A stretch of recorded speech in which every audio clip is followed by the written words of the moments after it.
Mengawali kesaksian saya pada malam hari ini, saya mau membacakan satu kutipan dari pena inspirasi dari Life Sketch halaman 196.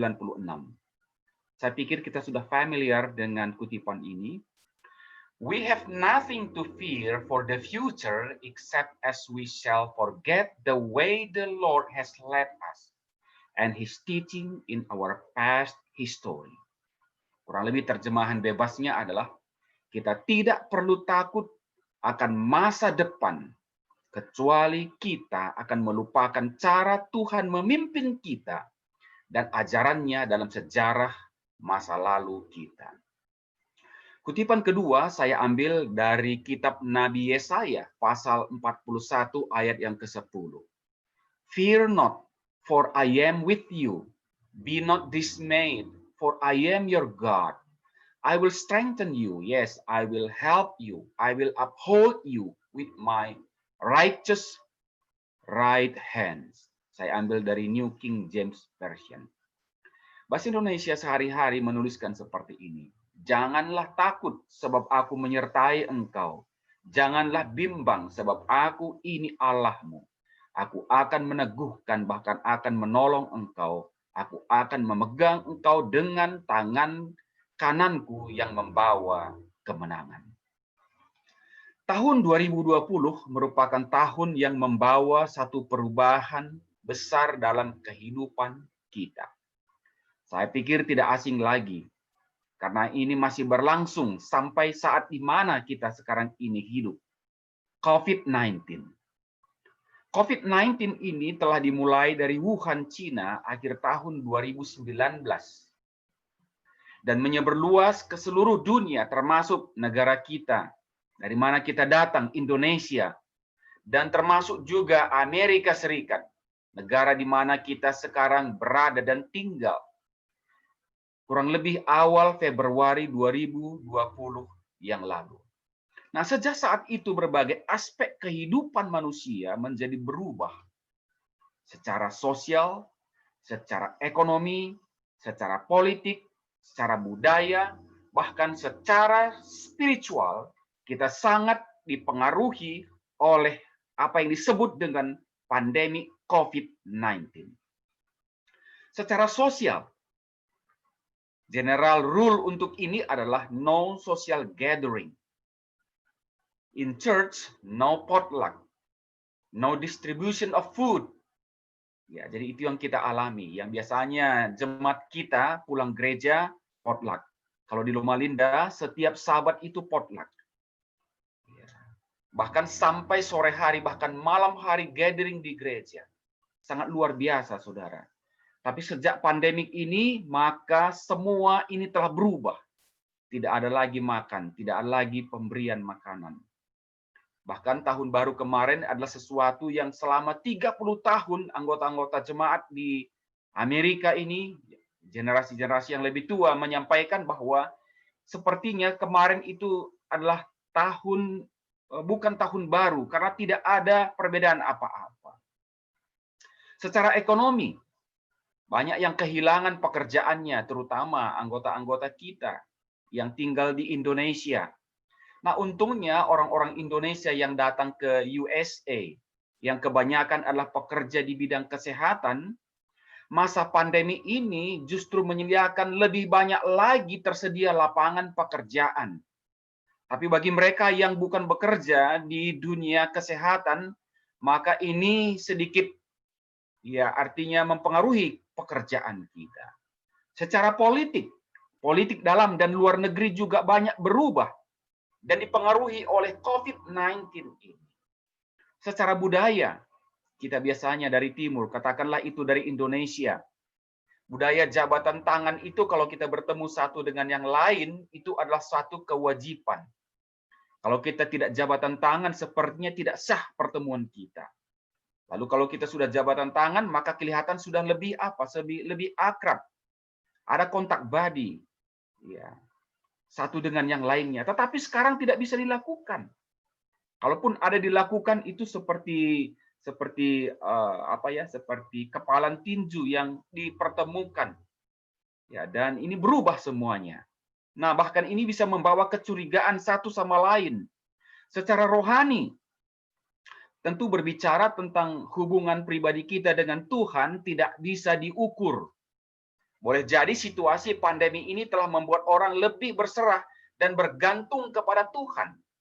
Tapi apa yang saya mau bicarakan pada malam hari ini, bagaimana COVID-19 ini telah mempengaruhi kita secara spiritual adalah tata cara beribadah kita yang telah mengalami satu perubahan yang sangat besar. Saya kurang tahu juga bagaimana jemaat Colorado pada saat ini. Kami di jemaat Loma Linda banyak sekali perubahan tata cara beribadahnya. Mulai dari jam kebaktian. Biasanya di Loma Linda situasi normal dimulai kebaktian jam 9.30 dan berakhir sekitar jam 1 siang. Tapi dengan pandemi ini sudah beberapa kali terjadi perubahan. Dimulaikan dari jam 7 pagi. Kemudian dimulaikan dari jam 8. Dan sekarang ini terakhir jam 8.30. Dan durasi kebaktian juga normalnya adalah 3,5 jam. Tetapi ini juga berubah menjadi 1 jam. Dan sekarang ini kami pada umumnya di sini melaksanakan durasi kebaktian kurang lebih 2 jam. Liturgi, cara perbaktian, dan partisipasi juga sangat mengalami perubahan. Ada banyak hal-hal yang telah dipotong dan dihilangkan. Dan disimplify sedemikian rupa. Nah, untungnya adalah bahwa apa yang tidak bisa dijangkau selama ini sekarang bisa dilakukan. Misalnya malam hari ini saya tidak perlu terbang ke Colorado untuk bisa bertemu dengan saudara-saudara. Zoom dan live streaming merupakan unsur baru dalam acara kebaktian kita. Ya, melalui Zoom dan live streaming ini online, peribadatan kita tidak lagi dipengaruhi dengan masa, ruang, dan waktu. Dari berbagai belahan dunia ini kita dapat disatukan untuk berbakti bersama-sama. Namun saya juga mau berbicara kepada kita bahwa ada bahaya besar di depan kita, terutama bagi generasi muda. Jangan-jangan kita sudah terbiasa dengan sistem kebaktian seperti ini, dan kita merasa bahwa tidak perlu lagi datang ke gereja untuk berbakti. Tidak lagi perlu ada persiapan. Apakah cara berpakaian kita, apakah cara persiapan-persiapan yang lain yang selama ini kita berbakti datang ke gereja. Kita bisa saja sudah menikmati sistem ini. Dan ini hanya merupakan satu precaution bagi kita, supaya bila mana situasi ini berubah, marilah kita jangan jauhkan pertemuan-pertemuan ibadah kita secara fisik di dalam gereja, karena ini merupakan sesuatu yang sangat atau unsur kebaktian yang tidak bisa kita hilangkan. Sebagaimana kita ketahui bersama bahwa banyak yang terpapar dengan COVID-19 ini, termasuk anggota jemaat kita sekalipun. Saya mau katakan di jemaat Loma Linda juga banyak yang terpapar dengan COVID-19 ini. Dan saya juga mau beritahukan kepada saudara, dan inilah yang saya mau saksikan pada malam hari ini, bahwa keluarga kami sendiri pun tidak terluput dari serangan virus ini. Sekitar 14 November tahun 2019 yang lalu, ketika istri saya pulang dari pekerjaan, ia merasa tidak seperti biasa. Malam hari itu dia panas, dan dia merasa bahwa dia tidak sanggup lagi pergi untuk bekerja hari berikutnya. Maka dia langsung beritahukan ke tempat pekerjaan agar bisa off selama sakit. Panas yang dia alami bukan panas biasa. Panas yang tinggi 104, 106 Fahrenheit, 40 sampai 41 derajat Celcius. Tidak pernah dia alami seperti ini dalam hidupnya. Badan terasa lemas, tidak ada selera makan, tidak ada rasa penciuman, badan terasa nyeri. Semua gejala-gejala COVID yang disampaikan, yang diperkenalkan, benar-benar dia alami, kecuali satu, yaitu bahwa dia tidak mengalami gejala sesak napas atau sukar bernapas. Kami segera cari tahu di mana ada tes rapid COVID-19. Akhirnya kami temukan sebuah klinik yang tidak terlalu jauh dari rumah di tempat di mana kami tinggal. Saya bawa istri saya, kami segera mendaftar dan menunggu. Kalau bayar sendiri, hasilnya 15-20 menit sudah langsung bisa diketahui. Tetapi kalau menggunakan jasa asuransi, bisa 3-4 hari baru keluar hasilnya. Singkat cerita, walaupun harganya sedikit agak mahal, kami memutuskan untuk bayar sendiri. Untuk memastikan pada malam hari itu, apakah memang apa yang dialami oleh istri saya ini COVID atau penyakit yang lain. Karena kita tidak pernah mengalami COVID dan gejala seperti itu. Dan kita tidak mau menduga-duga. Kita mau secara pasti, secara klinis, secara saintifik.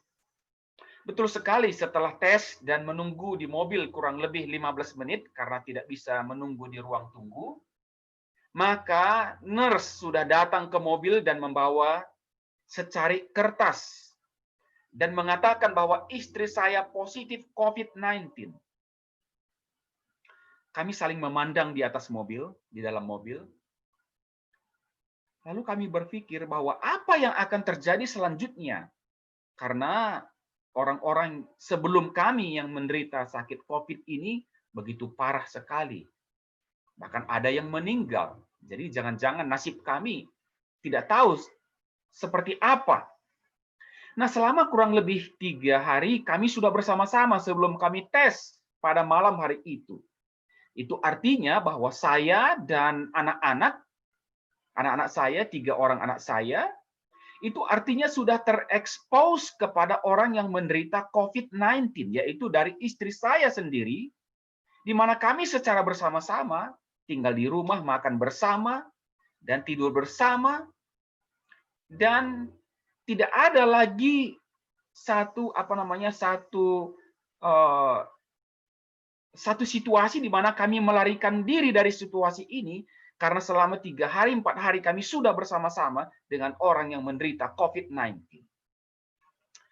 Kami pulang ke rumah, lalu mengumpulkan anak-anak dan memberitahukan bahwa kami sudah atau mama sudah menjalani tes COVID-19, rapid test COVID-19. Dan hasilnya adalah bahwa rumah sakit atau klinik menyatakan mama positif COVID-19.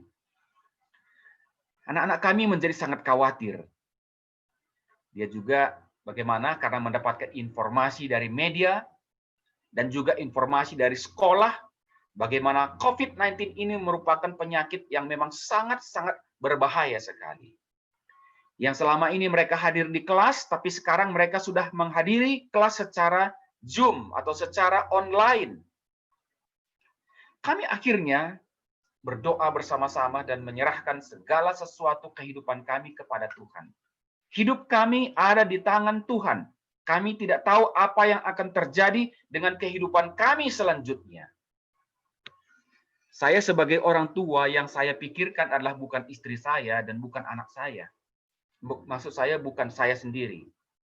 Tapi yang saya pikirkan adalah kalau sesuatu terjadi kepada kami sebagai orang tuanya, apakah saya sebagai ayahnya ataukah anak ini sebagai ibunya, sementara anak-anak kami masih kecil dan belum bisa independen.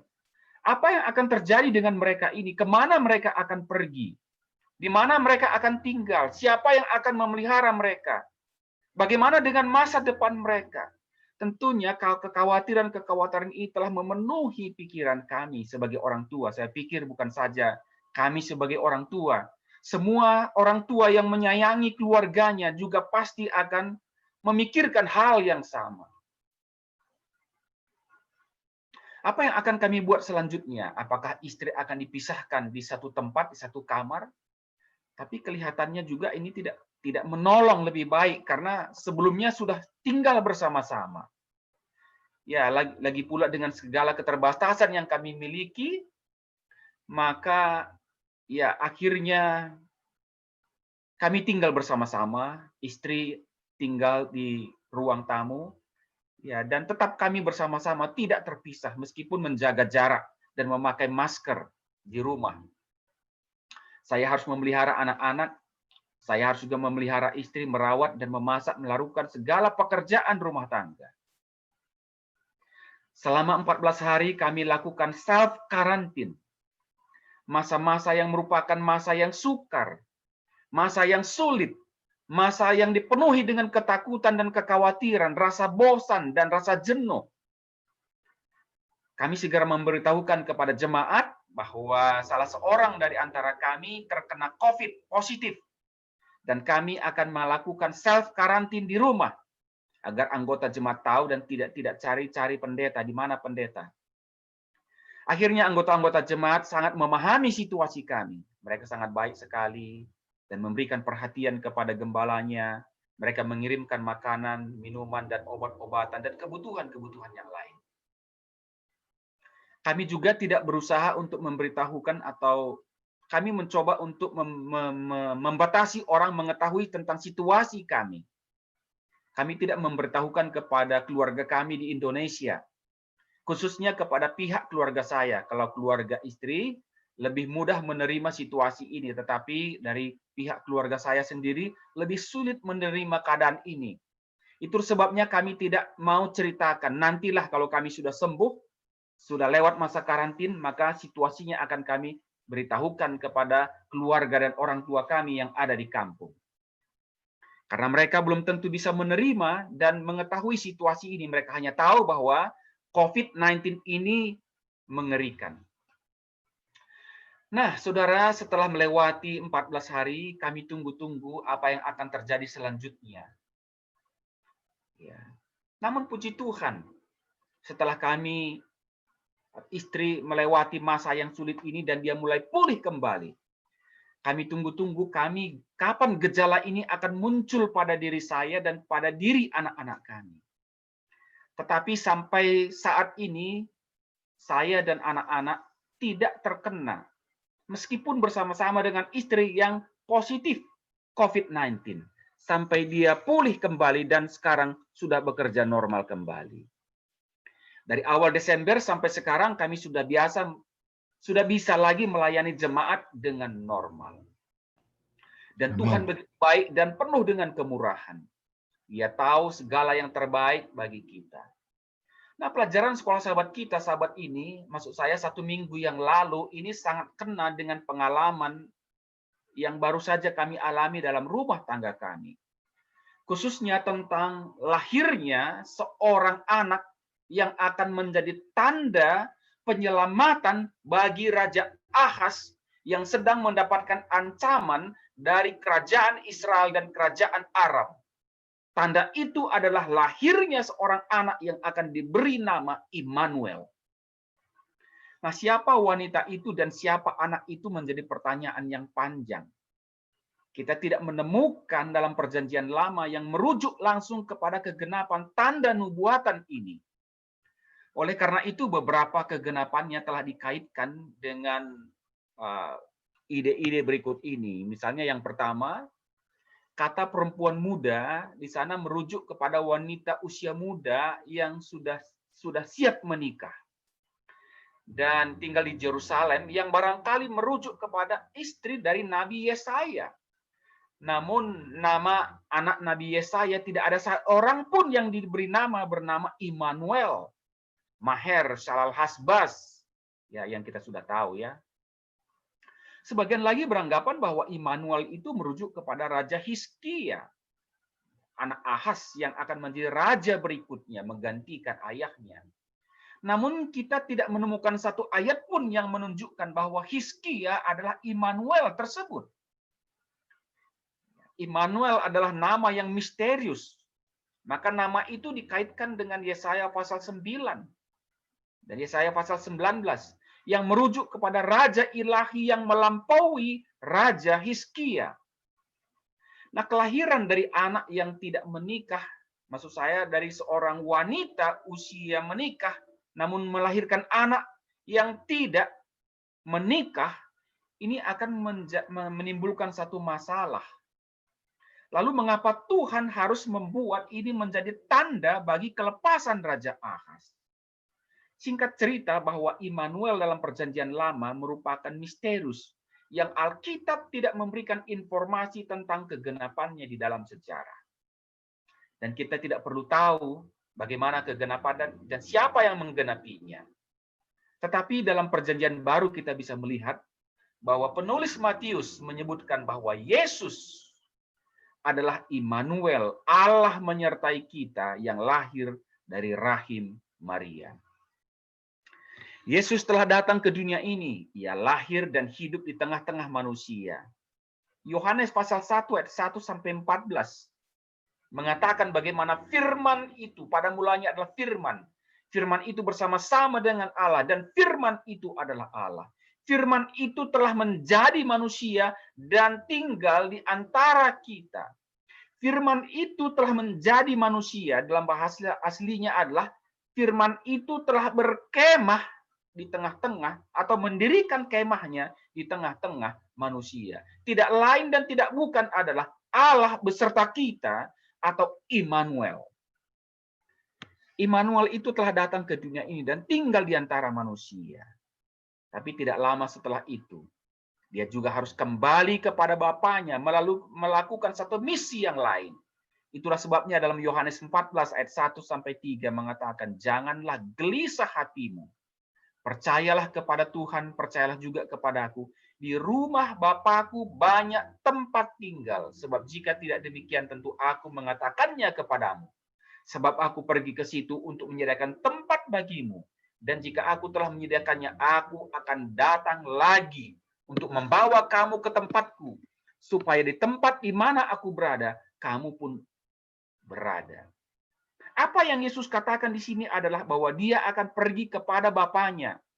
Tapi Yesus menambahkan bahwa dia tidak akan meninggalkan murid-muridnya sebagai yatim piatu. Oleh karena dia akan mengirimkan pengganti dirinya seorang penghibur yang lain, yaitu Roh kebenaran. Roh Kudus yang akan tinggal dan menjadi Allah beserta kita.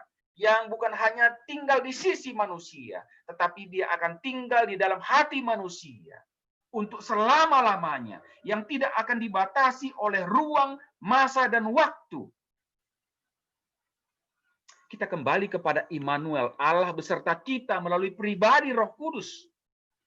Apakah keistimewaan dari janji ini dan bagaimanakah situasi pandemi COVID-19 ini bisa kita bisa melihat janji ini penting bagi kita.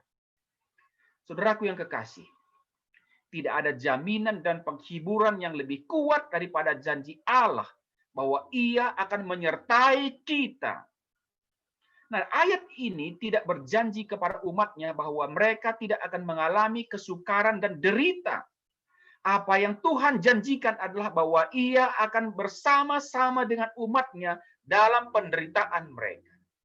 Yesus telah datang dan telah lahir ke dunia ini bukan untuk meniadakan penderitaan dan dari hidup manusia yang sekarang ini. Justru dia hidup dan menderita bersama dengan manusia. Dan sering sekali bahwa ketika kita mengikut Yesus, kehidupan kita menjadi lebih sukar dan lebih menderita. Nah, di dalam Mazmur pasal 23 ayat 4, sekalipun aku berjalan dalam lembah kekelaman, aku tidak takut bahaya, sebab engkau besertaku. Gadamu dan tongkatmu itulah yang menghiburkan aku. Artinya adalah bahwa menjadi umat Tuhan sering sekali justru mendatangkan derita dan kesukaran dalam hidup kita. Namun Tuhan bersama-sama dengan kita dalam penderitaan yang kita alami. Saudara, kita coba bertanya, di manakah Tuhan ketika Daniel dan teman-temannya dilemparkan ke dalam dapur api yang menyala-nyala? Tuhan ada di tengah-tengah mereka. Tuhan intervensi sehingga api yang panas itu tidak membakar sehelai rambut pun dari kepala mereka. Tuhan ada di tengah-tengah mereka dan menyelamatkan mereka. Di manakah Tuhan ketika Daniel dilemparkan ke dalam gua singa? Tuhan juga ada di dalam gua tersebut. Dia menutup mulut singa itu. Sehingga walaupun singa-singa itu kelaparan, singa-singa itu tidak mendatangkan celaka bagi Daniel yang sedang berada di dalam lubang singa tersebut. Tapi saya mau pertanyakan pertanyaan yang lebih jauh dan lebih negatif sedikit. Bagaimana dengan pertanyaan, di manakah Tuhan ketika Yohanes Pembaptis dimasukkan ke dalam penjara oleh karena dia menegur Raja Herodes yang mengambil Herodias menjadi istrinya, istri yang tidak sah. Dengan kata lain bahwa dia hidup dalam perzinahan. Di manakah Tuhan ketika akhirnya Herodias balas dendam kepada Yohanes dengan meminta kepala Yohanes Pembaptis ditaruh di atas talam sebagai hadiah ulang tahun dari anaknya, Salome. Tuhan juga ada di sana. Tuhan ada di dalam penjara. Tuhan ada di sana. Meskipun kepala Yohanes Pembaptis akhirnya dipenggal dan ditaruh di atas sebuah talam. Pertanyaannya, di manakah Tuhan ketika Stefanus mati dilempari dengan batu? Tuhan juga ada di sana. Tuhan melihat Yesus berdiri di sebelah kanan Allah. Lalu pertanyaannya, kalau Tuhan ada bersama-sama dengan hamba-hamba Tuhan ini, mengapa yang satu dilepaskan dan yang lain dibiarkan Tuhan menderita dan bahkan mati? Allah mempunyai rahasia yang tidak dapat kita pahami. Contoh kematian, atau Tuhan tidak melepaskan Yohanes Pembaptis dari penjara dan akhirnya mati dengan cara dipenggal. Demikian juga Tuhan membiarkan Stefanus mati dilempari dengan batu. Adalah rencana Tuhan menjadi pelajaran bagi kita. Bahwa kalaupun kita menderita, kalaupun kita harus mati, bukan berarti Tuhan meninggalkan kita. Bukan berarti Tuhan melupakan kita. Di manakah Tuhan ketika pandemi COVID-19 ini menimpa saudara dan saya? Kalau Tuhan bersama dengan saya, kalau Tuhan bersama dengan saudara-saudara, mengapa sebagian sembuh dan mengapa sebagian meninggal? Apakah iman percaya mereka yang sembuh lebih besar daripada iman mereka yang meninggal? Tidaklah demikian, saudara-saudara. Saya mau sampaikan kepada saudara bahwa saya mempunyai keyakinan seperti ini. Bahwa selama Tuhan memiliki misi melalui saya dalam hidup saya yang harus saya sampaikan kepada orang lain demi kemuliaan Tuhan, demi pekerjaan Tuhan, maka saya tidak perlu khawatir dalam hidup ini. Sebab Tuhan akan intervensi dalam situasi apapun dalam hidup saya. Kecuali saya mendekati pencobaan. Jadi itu artinya bahwa kalaupun Tuhan memeliharakan kita, kalaupun Tuhan memberikan jaminan ia bersama-sama dengan kita, bukan berarti mengurangi peran kita di dalam menjaga kesehatan kita. Bukan berarti kita menjadi ignoran atau menjadi anggap sepele, take light dengan COVID-19 ini. Kita harus melakukan yang terbaik yang dapat kita lakukan. Dan selebihnya kita biarkan Tuhan bekerja demi kebaikan kita. Saudaraku yang kekasih, bagaimanakah sekiranya akibat COVID-19 ini? Atau keluarga kita harus pergi lebih dahulu mendahului kita. Di manakah Tuhan? Apakah bisa kita katakan bahwa Tuhan telah meninggalkan kita? Selama kita berserah kepada Tuhan dan bergantung sepenuhnya kepadanya, Ia akan menyertai kita dalam setiap kehidupan kita. Jadi kita harus tiba kepada kesimpulan dan keyakinan Apakah Tuhan melepaskan kita dari penderitaan kita ataupun tidak, maka itu tidak lagi menjadi persoalan bagi kita. Tugas kita adalah tetap percaya kepada Tuhan, tetap bergantung kepadanya, percaya bahwa Ia mengasihi kita, bahwa Ia tidak pernah meninggalkan kita. Kita harus terima kebenaran ini dengan iman. Iman akan janjinya bahwa Ia menyertai kita, bahwa Ia tidak meninggalkan kita, kalaupun kita sebagai umat-umatnya harus menderita, bahkan harus mengalami kematian sekalipun.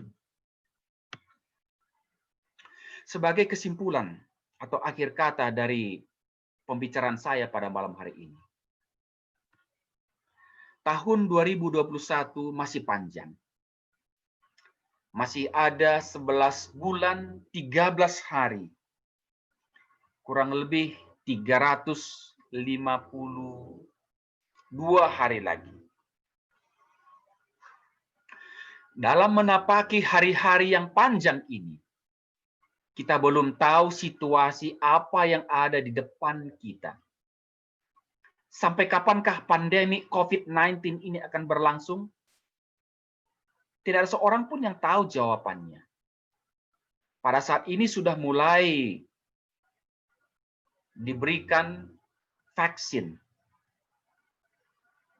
Tapi apakah vaksin ini akan solve semua problem yang ada pada saat ini? Juga kita tidak tahu jawabannya. Apakah dunia kita akan semakin baik secara politik, secara ekonomi, secara sosial? Ataukah dunia kita akan semakin buruk? Kita juga tidak tahu apa jawabannya. Tetapi kalau sekiranya dunia semakin buruk, itu artinya kabar baik bagi kita. Khususnya bagi kita yang mempercayai pekabaran yang datang kepada kita di zaman akhir ini, the present truth. Kalau dunia semakin buruk, artinya kabar baik bagi kita adalah bahwa kedatangan Yesus sudah semakin dekat.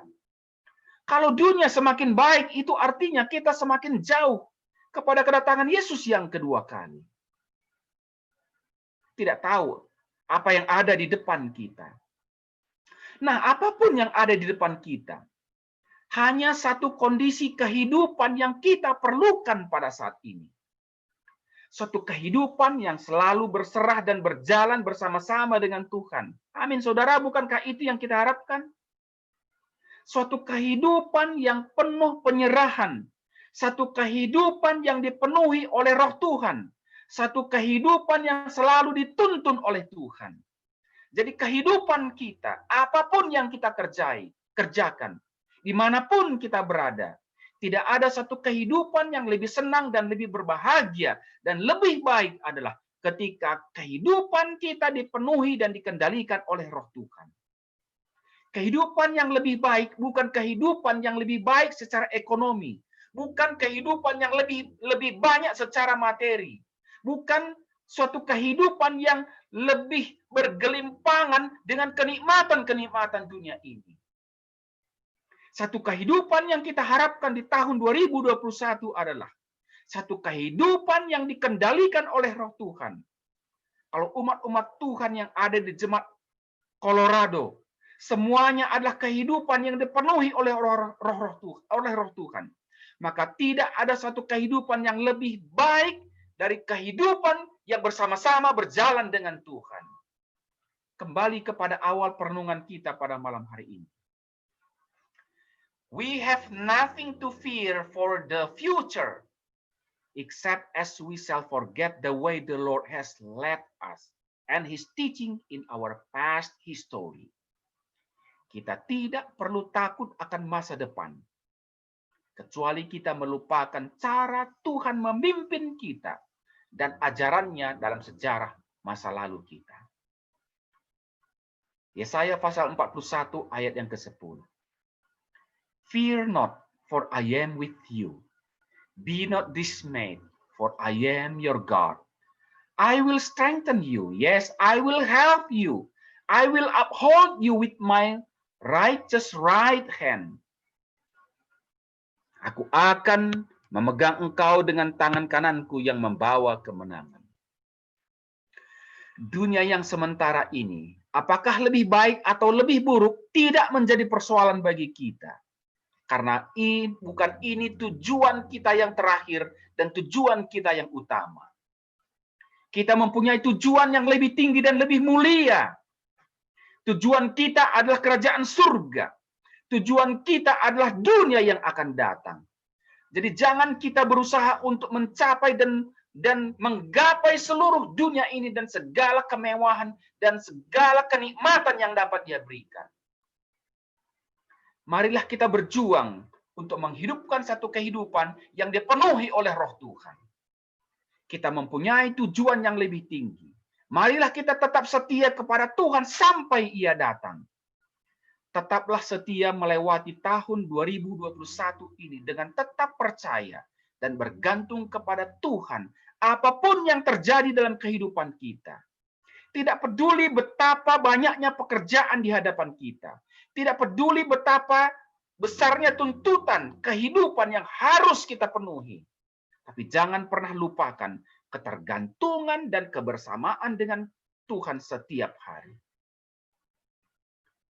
Saudaraku yang kekasih, akhir kata saya mau ucapkan, kiranya Tuhan membantu kita melewati tahun 2021 ini. Tuhan akan menolong kita. Tuhan akan membuat kita tetap berdiri dan tetap teguh sampai Yesus datang kembali. Selamat malam, Maranatha, dan Tuhan memberkati saudara-saudara semuanya. Amin.